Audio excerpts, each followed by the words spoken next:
Tonight on Missing Persons Unit. A race against time as police search for an 88-year-old grandfather who stepped out of a taxi 5 doors from his house but never made it home. If he's out at this time of the night, he'd be terrified. The strange case of the woman who lived and died in a bush cave. It's sad in a way because we don't know exactly how she's passed away, but this probably would have been the last thing that she's seen. It's been 30 years. Now, this mystery is about to be solved. And the case of the disappearing travellers. This mother and daughter boarded their plane but never met their family at the other end. Oh, I know who she is. Okay, can we stop there? It's Ruby. What? Huh? Breaking news. Will this new witness solve an outback mystery? She was sort of all So she was behaving hyperactive. strangely? Yes, acting strangely and hyperactive. And finally bring peace to her family? I hope she's not ill and miserable. I hope she's finding what she needs.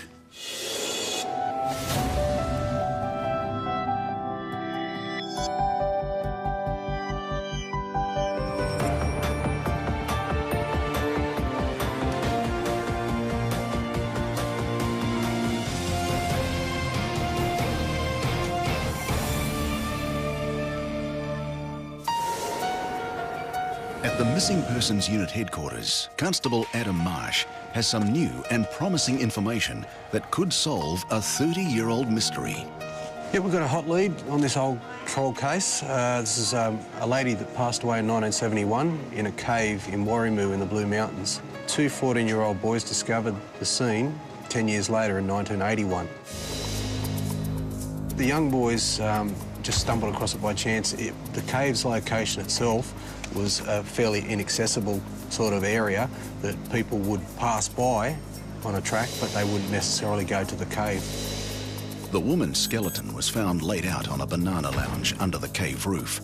Scattered around were personal effects that showed she'd been living there. There was a weather-stained handwritten letter signed in the name A. Mountford. Despite rigorous police inquiries, she couldn't be identified and was buried in an unmarked grave. Unfortunately, in this case, we didn't know this at the time, but there was no missing person report made. We had just a few bits of information that we had to follow up, but unfortunately it never led us to this lady at that time. But Adam's passion to solve the case and give an identity to the woman now has the advantage of much more sophisticated technology. This time, when he typed in A. Mountford, his search threw up a woman involved in a police inquiry 40 years earlier. I was very fortunate. I did get a very good tip from the ACT, although it was from 1959. But once that started to happen, I was able to find out more information about this lady and things started to fall into place. Having a possible identity for the dead woman has given the case new momentum. A fresh search has been ordered of the cave to see if more clues can be uncovered to help confirm the police theory on her identity. I'm hoping to get more of a sense of the scene itself and what happened in 1981. It's very hard when you've only got a few photographs. You really should attend the scene and see it for yourself. Good towel. The untamed wilderness of the Blue Mountains is the scene of another search, but this one is far more urgent. An elderly man has gone missing. Walter Beer hasn't been seen since dropping his sick wife at hospital 3 days ago, then heading home in a taxi. Dropped his wife off at the hospital, and that was 2 nights ago, and we're very concerned because those 2 nights have been very cold. We're now going to speak to his son at the missing person's home address and see where we can go from there.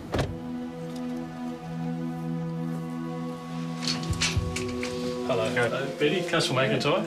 It's out of character for Walter to be missing. He's never spent a night apart from wife Betty in their 60 years of marriage. The priority is to establish the exact sequence of events leading up to the time Walter vanished. About 9:30 on Monday morning, Mum and Dad went down to the hospital. Right. Later on during the course of that day, it appears that the hospital wanted to do further tests on her and that she would have to remain in the hospital overnight. Right. So that's when Dad has decided, between Mum and Dad talking, that, OK, it'd be best if he goes home. Okay. Local police have been able to confirm that he took a taxi home.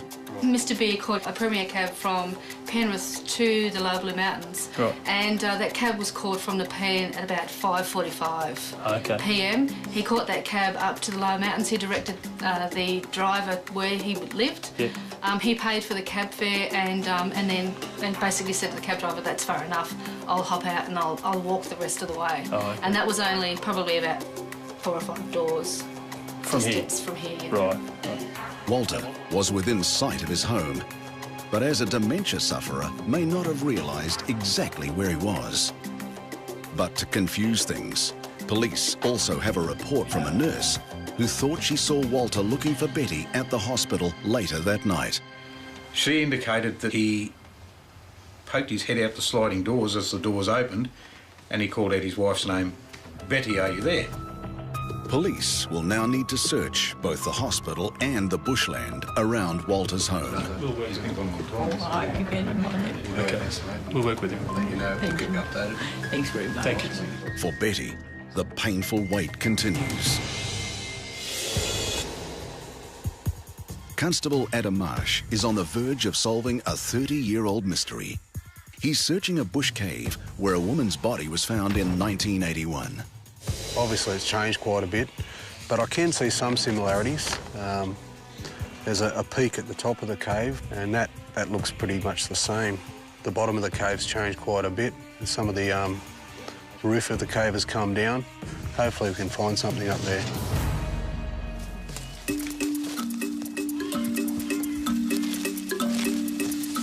This lady even had a pin in her leg. I find that incredible that she's climbed up here with a banana lounge and so many other items. Police believe they may now know who the mystery woman is. She is thought to have lived in the cave for up to 2 years before she died. This is where the banana lounge was originally, and it looks like everything's come down from the roof and just filled in all the gaps, which is a shame. You can see it's all just crumbled away into sand, filled in everything. It's fortunate that she was discovered in 1981, because if it had been left this long, we'd never know. It's a long shot, but this new search may uncover more of the woman's personal possessions and make identification easier. This is where the majority of her possessions were found, so I guess, I mean, it's still going to be, there's a lot of dirt on top of what was originally here, but if we're going to find anything as far as the jewellery and possessions, it'll probably be in this area, I'd say. For this police team, it's more than a search of a bit of bushland. They're walking through what was once someone's home. It feels good to be here after reading the case for so many months and going through it all. It's nice to get a feel of the actual place. And I look out there and I think it's quite a beautiful view. And this lady, I suppose being at the time of her life she was in, thought that this was a great place to come and stay for a while. And I guess it's sad in a way because we don't know exactly how she's passed away, but this probably would have been the last thing that she's seen. I try not to get emotional about cases, but I guess it's kind of touching, yes, this case. And, you know, it'd be good to get some resolve for the family of this person. In the New South Wales Blue Mountains, the search has been stepped up for 88-year-old Walter Beer, who hasn't been seen for 3 days. Corner Roger Crescent, we'll have a look down that little valley there. One theory is that Walter became disoriented and has spent the last 2 nights in bushland near his house, where temperatures dropped to below zero. Just watch your altitude there, Jace. So our missing person's house is just here in Roger Crescent, and there's no movement down there at all. Stand by. While police conduct the aerial search, Doug and Adam are focusing on the second theory, the hospital where Walter was last seen after he dropped his wife Betty off for an overnight stay.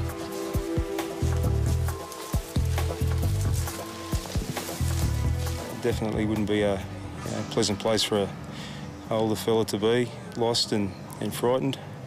They've searched the grounds without success. Next, they'll check the vast network of tunnels underneath. We're going to start at the top floor of this particular block. Right. We'll work our way down the fire stairs, right. Search the fire stairs. Yep. Then we'll come back up and we'll search the fire stairs on the opposite side.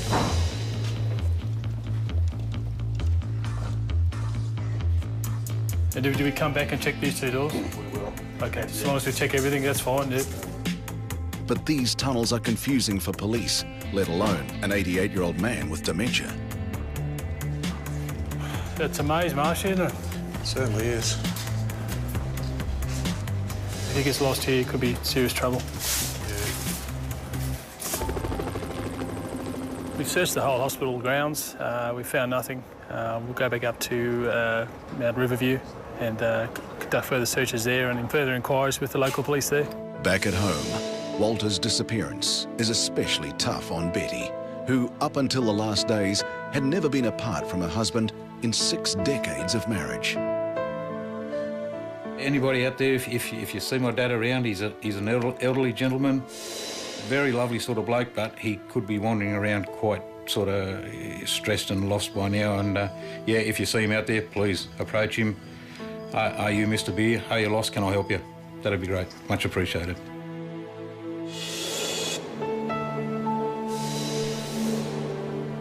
Constable Adam Marsh has tracked down a woman who hasn't seen or heard from her sister in 40 years. How are you doing? Adam Marsh. Hi, Cheryl. How are you doing? My mother? Hello, Noel.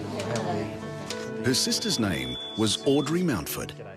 Nola Stewart presumed her youngest sibling had disappeared overseas but was alive and well. So she never reported her missing. Now, she's about to hear some incredible news. You know, what's happened is a lady has passed away in the Blue Mountains, we believe in April 1971. In 1981, 2 14-year-old boys discovered this scene. There were a whole lot of personal items that were in the cave where this person had set up home. Now, there was also some envelopes and a half-written letter. Now, those envelopes and the half-written letter had the name Miss A. Mountford on it. So that's how I've come to eventually get here. The probability that the woman in the cave was Nola's sister is growing stronger by the minute. Now, since I've talked to you about your relative, Audrey, you've told me some things about her life. The lady had a pin in her leg, and in her other leg there was a healed fracture.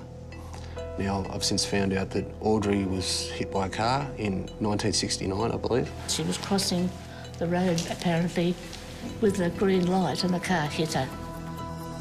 The family have also brought in a photo album. But this is her album, so you know, there's plenty of things in there if you want to have a look. And for the first time, Adam gets to put a face to the name of Audrey Mountford.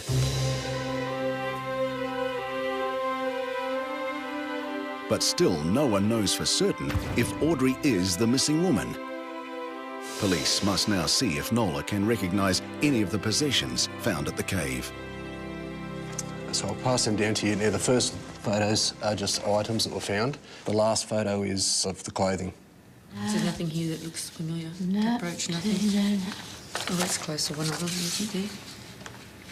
Is that the one with the watch in it? There's the watch there. That look familiar? No. But when they take a closer look at the clothing found at the bush campsite and compare it to the coat Audrey is wearing in her portrait, the connection is unavoidable. That looks familiar, doesn't it? Yes. Yes, the leopard skin complete jacket. It's almost certainly the same coat.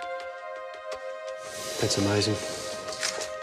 And there are other familiar items that seem to put the issue beyond doubt.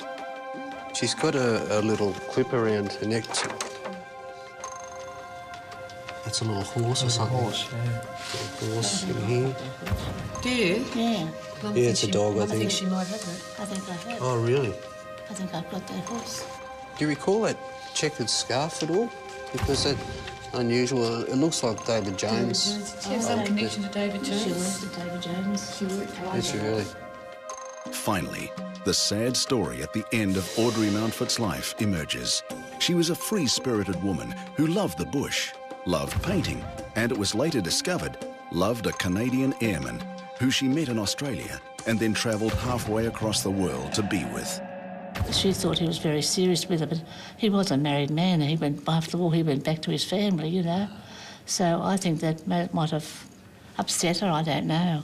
Not long afterwards, she headed for the mountains and the bush hideout that would become her home for 2 years, and later, in unexplained circumstances, her grave.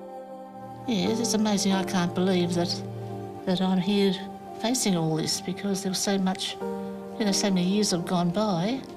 It's a great relief, I think, to say that, you know, she's been found, and it appears that, you know, it wasn't too bad. You know, nothing really serious happened to her. She perhaps just passed away quietly.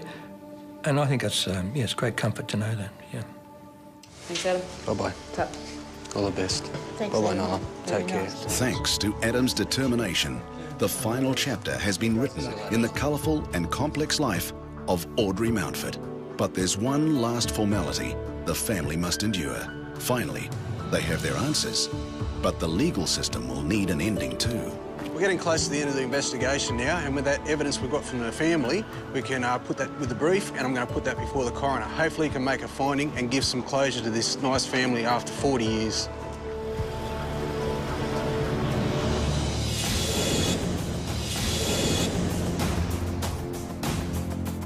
2,500 kilometres away in Alice Springs, there's breaking news in the 5-year case of Jennifer Lane. Detective Sergeant John Beer has a new witness. So I haven't actually spoken to her before, so this will be new for me. That new witness is Betty Pearce. Betty is meeting John at the very spot where she claims she spoke to Jennifer 3 months after she was reported missing by her sister in Adelaide. A warm-hearted would-be missionary, Jennifer wanted to help Aboriginal people in remote communities, and so left her home in Adelaide to travel to the outback. G'day, Betty. How are you? How are you? Can you just tell me the day that you saw Jenny? Can you just run through what you remember, what happened on that day? What happened was that I was going up to the 16 Mile Creek. This mad white woman wants to go to Balgo. Balgo is a remote outback community 900 kilometres away. Not exactly walking distance. I lived in Purekura for 2 years. I knew no way in the world could she, hitchhike to Balgo. And she had a bottle of water, maybe it was one. And Jennifer was carrying only one partially filled water bottle in the heat of the outback. She was sort of all, So she was behaving hyperactive. strangely? Yes, acting strangely and hyperactive. Jennifer had a thyroid condition when she disappeared, but Betty sensed something else was going on. What went through my mind was, bipolar, because my granddaughter has bipolar. When I got her attention, I told her that there's no way she could go out there. She said, I'll get out there, my friend will look after me. I said, wait here, and on the way back I'll pick you up and take you into town. Yeah. And when I came back half an hour later, she wasn't here. And do you think that was the lady that you spoke to? Yeah, I think that was the lady, mainly because of the shape of the nose, and her hair was a little bit longer. It covered her ears, and it was scruffy. A positive sighting of Jennifer 3 months after she went missing is a great lead in her mysterious disappearance. Back in Jennifer's hometown of Adelaide, her sister Susan has a travel bag Jennifer accidentally left behind.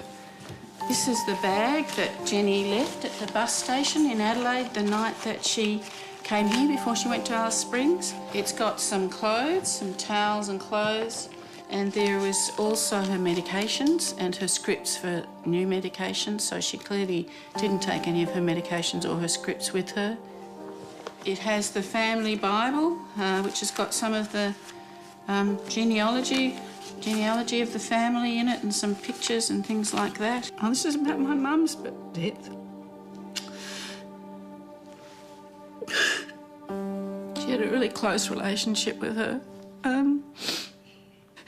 And she said she just wished Mum was alive, and I asked why, and she said because she would just love her. And then we just talked, and it's really hard. It's really hard to sort out the symptoms of her illness from her spiritual practice and spiritual belief, because we are all delusional and we are all trying to search to get clear and to get truth, and that's what she was doing, and she had a lot of integrity in doing that.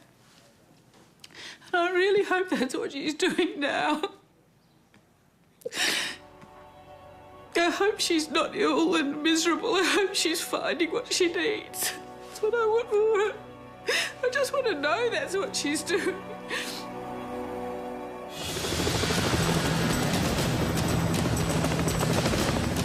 Somewhere in the vastness of the Blue Mountains near Sydney, an 88-year-old grandfather, Walter Beer, is missing. Saw a guy matching the description down behind the houses. He hasn't been sighted for 3 days, and it's time to call in reinforcements to intensify the ground search near Walter's home. Yep, he was last seen wearing a woolen jumper, fawn, long sleeves, with red and blue checked pattern on the front. He was wearing grey trousers and black leather shoes. He's also wearing a gold watch and a gold ring.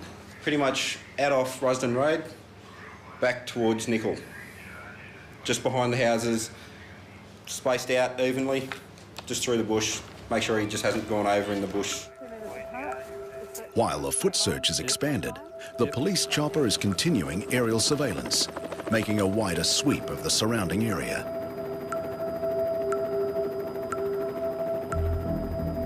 Yeah, got the Humpy down. Got the Humpy down there at 9 o'clock there, Joyce. Yep, got us come round to the left. Yep.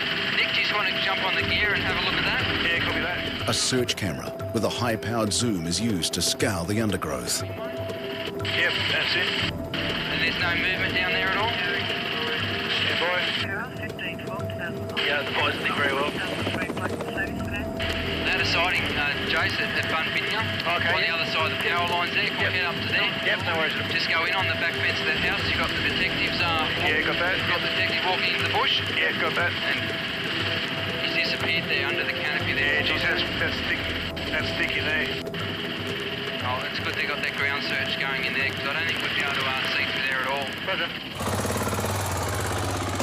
The search on the ground has been going on for several hours now, without any sign of a breakthrough. I'll go this side, Sally.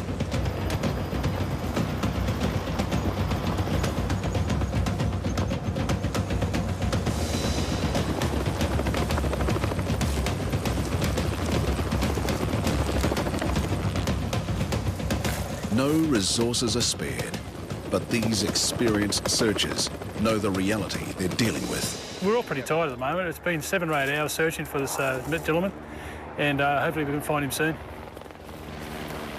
My fears are now that this will be the 3rd night that he'd be missing, and as an 88-year-old, if he is out in the elements somewhere, he wouldn't last the 3rd night. With every passing hour, the chances of finding Walter alive are fading.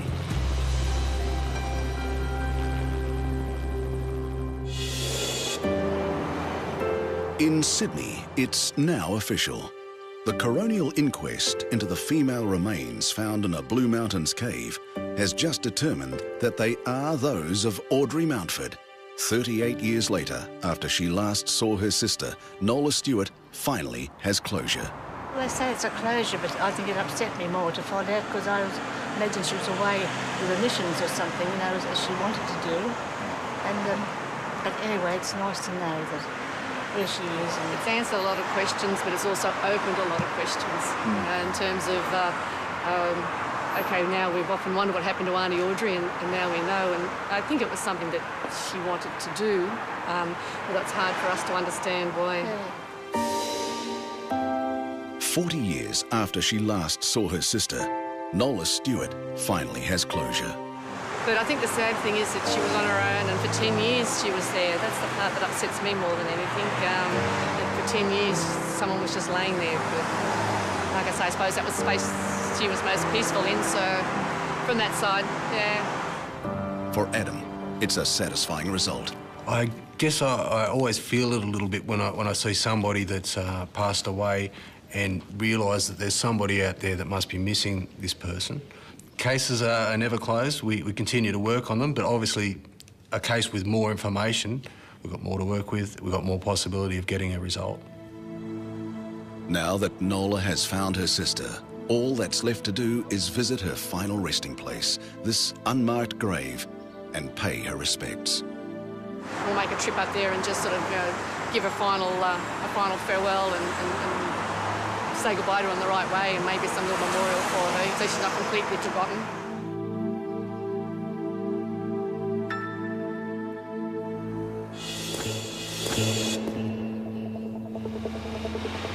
In Alice Springs, John Beer is on the baffling case of Jennifer Lane, who disappeared in the outback in 2004. Because the case is 5 years old, one of the things I like to do when I'm reviewing this sort of case is to revisit some of the locations that we know that Jennifer was seen and taken to while she was here in Alice Springs. John's meeting bush pilot Chris Brandt, another person who saw Jennifer several months after she was reported missing. G'day, Chris. Hey, John. How you going? I was out doing some hovering practice and I was hovering the aircraft at about 200 feet and something caught my eye just out to the left, and I looked down and there was a lady sitting on like a child's tricycle, and I recognised her as being Jennifer Lane. When you saw this female as you were flying, how did she react to seeing you? What did she do? She was obviously avoiding the aircraft. When she saw me and noticed that I saw her, she took off into the bush, basically. She didn't want to be found. After Chris's sighting, police searched until early the next day using a helicopter fitted with infrared cameras, but they found no trace of Jennifer. One of the main problems we have when we're investigating missing people around this area is the remoteness of it.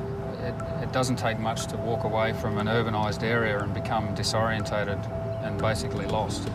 John wants to revisit other witnesses in the case. Any extra detail could be vital. Since Jennifer stayed at the local backpackers, he's talking to the manager.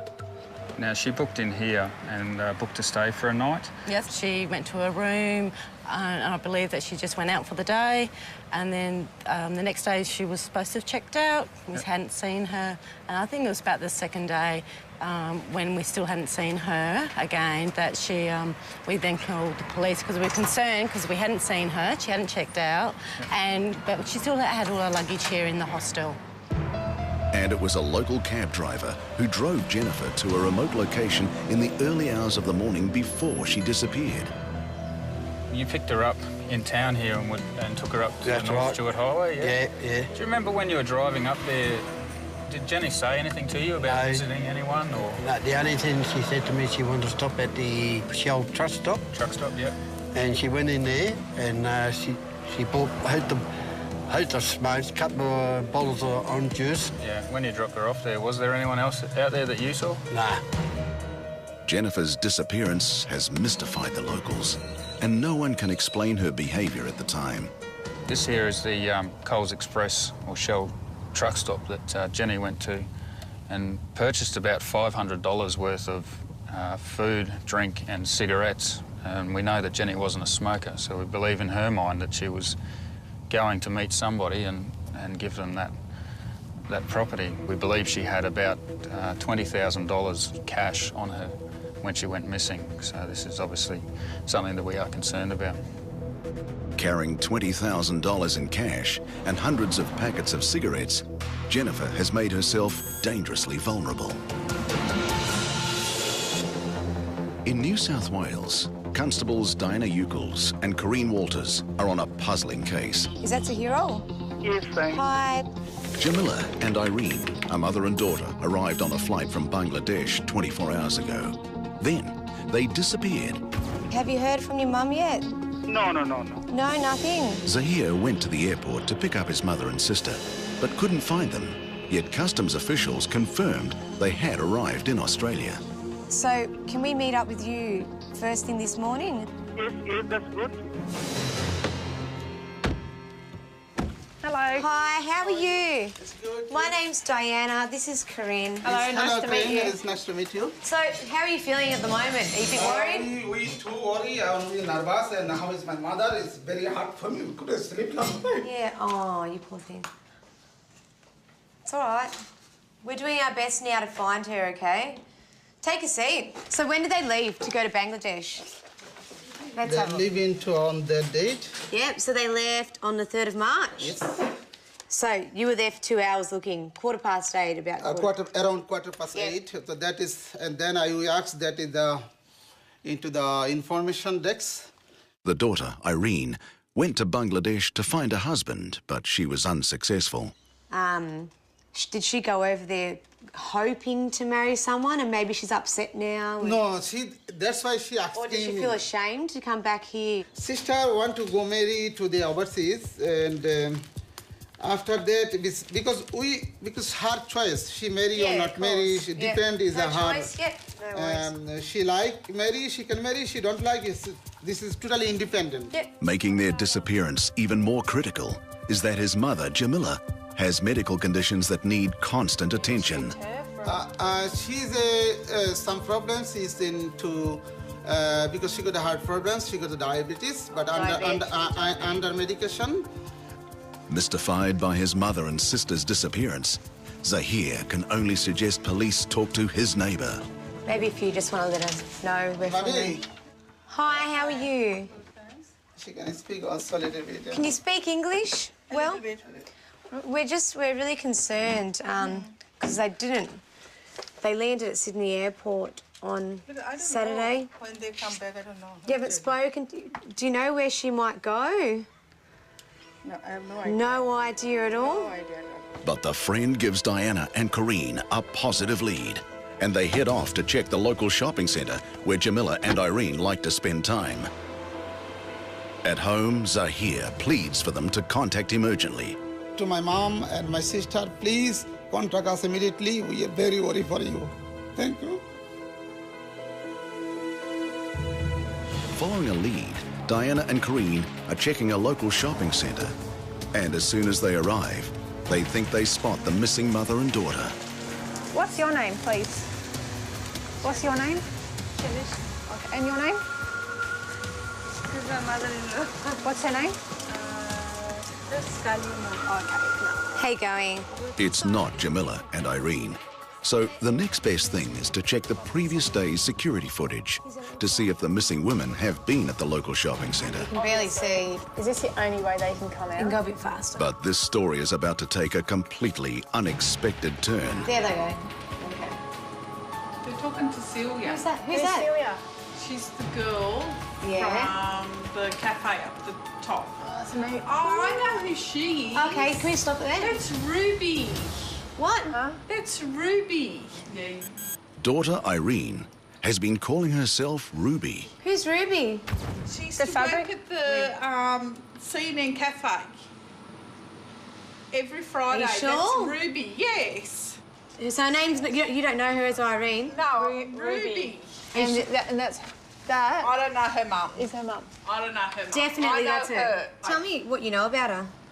I know she went to Bangladesh to get married. Yeah. In March. Then she was working here? Yeah. Up until she left? Yeah. What's the name of the store? CNN Cafe. Yeah, can you get Celia to come up?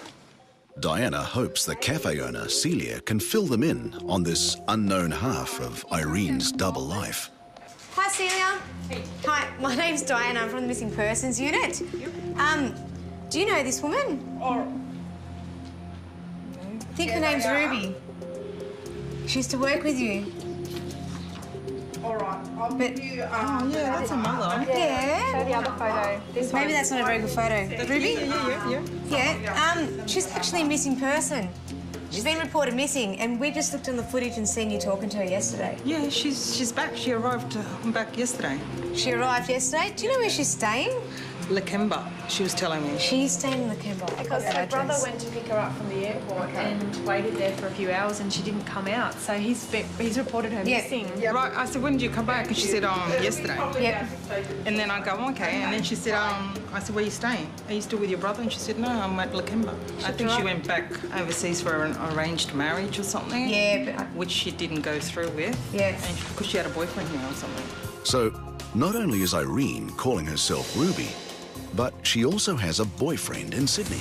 Okay. Is it the same boyfriend? Sorry, Di. That's Is it the same boyfriend that she had before? If you do happen to see her or speak to her, can you just let her know she has been reported missing. She's not in any trouble at all, but she just needs to go to the nearest police station to be cited. If she The two women may not want to be found, but Zahir has reported them missing, so Diana still needs to get to the bottom of this mystery.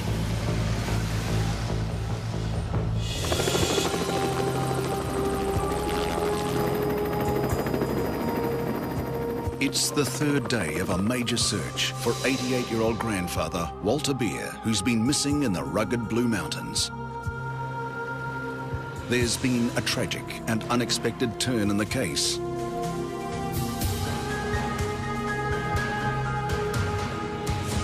It's not good news at all. Unfortunately, missing person Walter was found deceased early this morning in the forest area. It's the worst result. Very sad.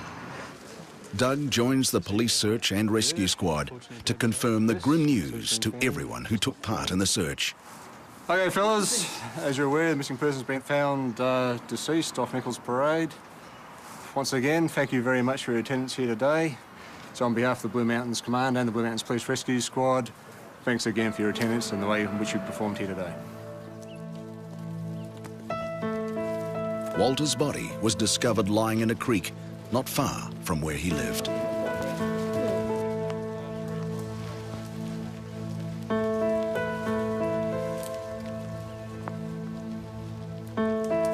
Our hearts go out to the wife and the son. It's a very sad outcome for them. We can only offer our help to them in any way we can. It's very sad, very sad. A tragic end for this former Royal Air Force pilot, family man, and loving husband to Betty for 60 years.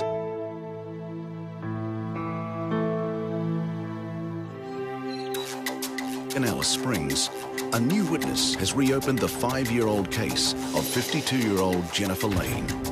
John Beer is retracing her last known movements. When Jenny was taken out here by the taxi driver to the 16-mile area, she mentioned she was visiting friends. Now, we have concerns, particularly about the time of the night that Jenny was taken out here. It was 4 o'clock in the morning.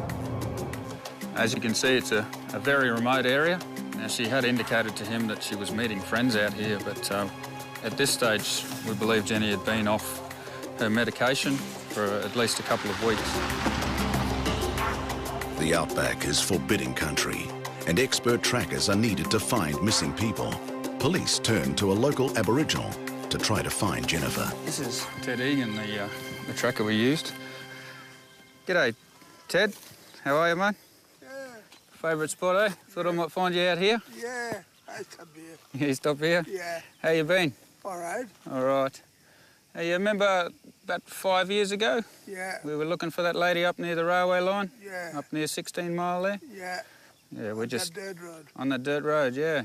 But the only clues discovered by Ted, the Aboriginal tracker, were food wrappers and one set of footprints. There, So, Teddy, you haven't heard anything about that missing lady, Jenny Lane? No? No one's talked about that? Yeah. Okay. No one talk about that lady. Thanks very much. Good to see you again, eh? Good to see you. All right. See you, mate. He did follow some tracks back to the highway, and that's consistent with what we know. John Beer has no more witnesses left to speak to, but he's not giving up. He and Jennifer's family desperately need public help to solve the mystery.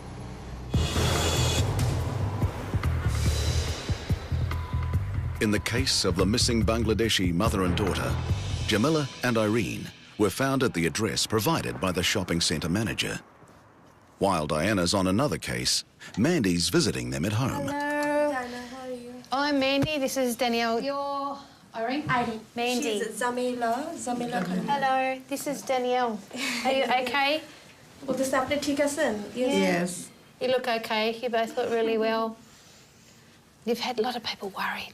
Your brother. Actually, ma'am, my brother is really changed. I don't know. He wants you to live your life a certain way? Before he's really nice man, but now 4 years I'm coming there, and then really changed. I don't know why. And I feel my mom, my mom hard, but he not feel it. Doesn't matter. God help them. As long as you look after each other, you got each other. We'll get out of your way. But yeah, I'm glad you're okay. Thanks. Okay? Thanks. I'll tell Diana you said hello. Bye. Yeah. But police still have the difficult job of telling Zahir his mother and sister don't want to live with him.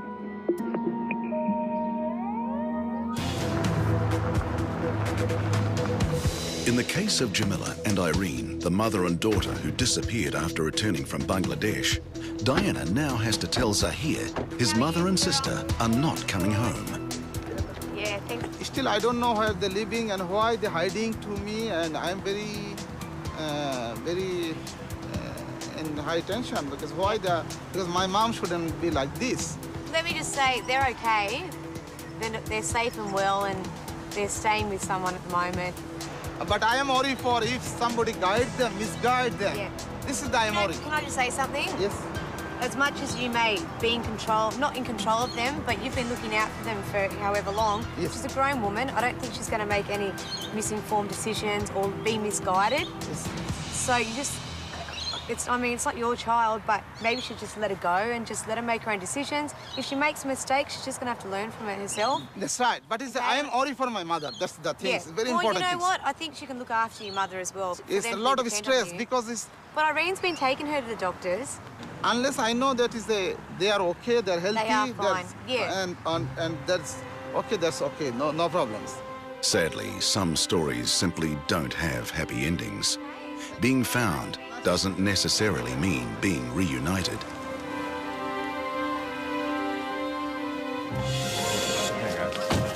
In Adelaide, Jennifer Lane's family is convinced she's still alive, despite disappearing in the outback 5 years ago. I don't think she's dead. I don't have any feeling about that. None of her friends or relatives have any sense of that, and I think we would.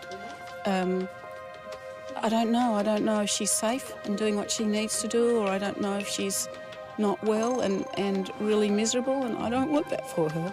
When a family member is missing, it's often at family gatherings they are missed the most. Today is the first birthday of Dylan, a nephew Jennifer has never met. It's sometimes tough at family dues. As time goes on, it gets a bit easier, but that's only because you sort of try to put it in a box and hide it away so you don't feel sad. We're always aware of Jenny not being here, and I'd love her to be here. She and I would be there together, you know, in the midst of everybody, and so I really miss her. Anybody who might have seen Jenny or know where she is, we just want to know that she's safe and well. She doesn't have to contact us, she doesn't have to talk to us. I'd love to help her or support her or be there for her in any way she needs, but I don't have to have that. I just really want to know that she's okay and that she's alive. It's the most important thing. Every year, over 35,000 people are reported missing in Australia. Have you seen Simon Knight, who disappeared from the Surrey Hills area, Sydney, in 2005? Or Lucia Amento, last seen in Victoria, January 2008? And Penelope Smith, who went missing from Brisbane, Queensland, in 2005. If you have any information, please call 1-800 333 000.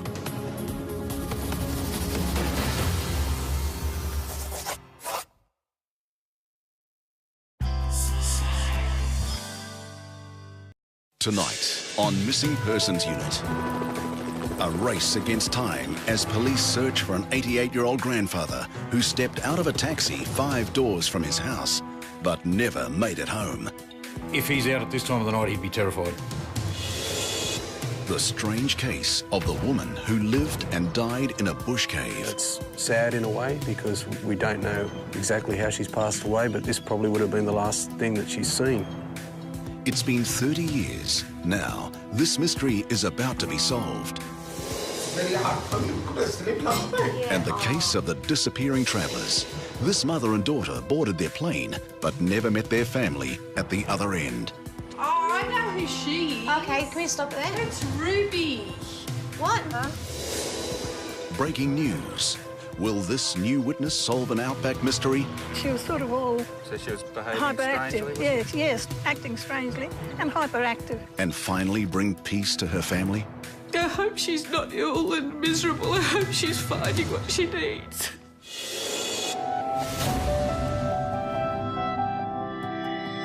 Inquiries.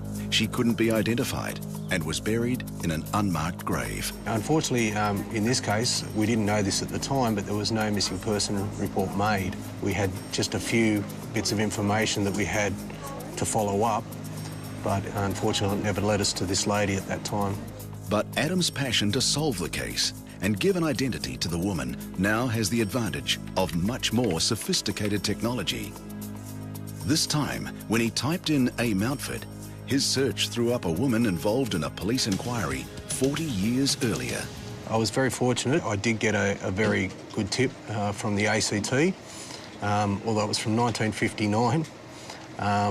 But once that started to happen, I was able to find out more information about this lady and things started to fall into place. Having a possible identity for the dead woman has given the case new momentum. A fresh search has been ordered of the cave to see if more clues can be uncovered to help confirm the police theory on her identity. I'm hoping to get more of a sense of the scene itself and what happened in 1980.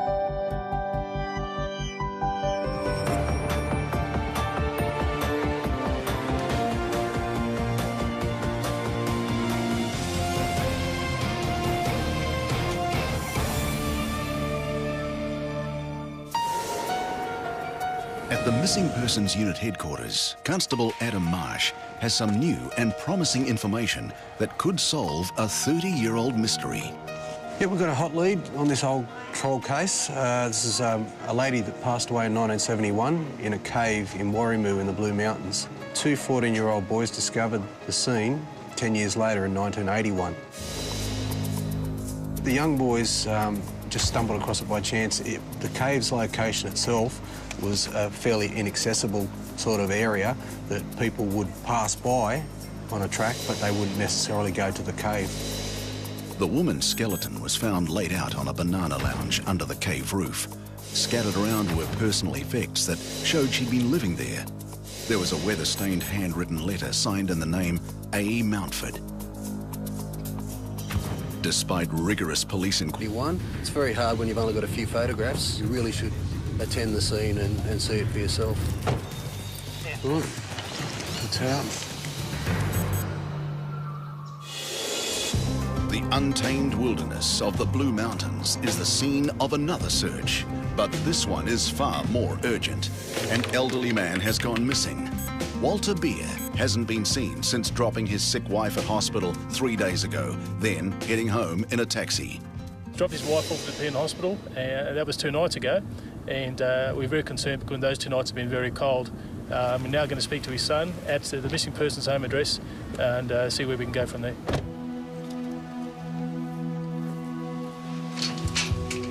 Hello, Betty, Constable McIntyre. It's out of character for Walter to be missing. He's never spent a night apart from wife Betty in their 60 years of marriage.